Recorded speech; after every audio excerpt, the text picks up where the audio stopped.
Hello बच्चों, let's see this question. Four capacitors 4, 6, 5 and 3 microfarads are connected in series to a source of 150 volt.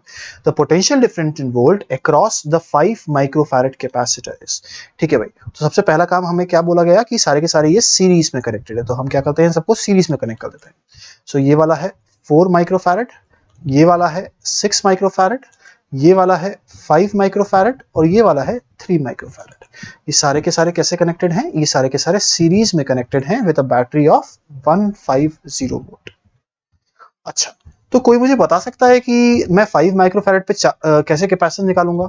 मैं कहूंगा कि क्योंकि सारे के सारे सीरीज में कनेक्टेड है तो सब पे जो चार्ज होगा वो तो सेम होगा, यानी पोटेंशियल अक्रॉस 5 माइक्रोफैरड कैपेसिटर होगा जो भी कॉमन चार्ज है सब पे अपॉन 5 माइक्रोफैरड, ये होगा.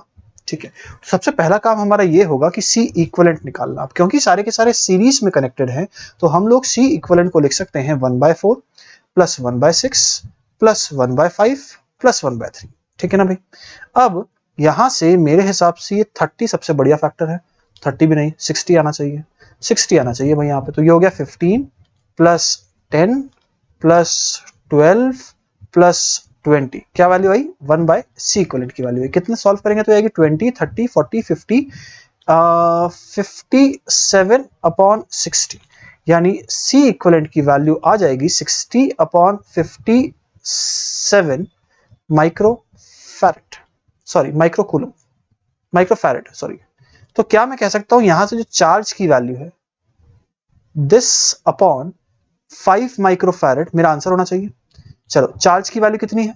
C इक्विवेलेंट इनटू बैटरी का voltage upon 5 microfarad which is equal to 60 upon 57 into 150 whole upon 5. Microfarad microfarad cut जाएगा. ठीक है ना भाई.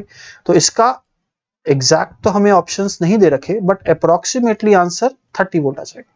Now looking at the options, A सही हो जाएगा, बी गलत हो जाएगा, सी गलत हो जाएगा एंड डी गलत हो जाएगा.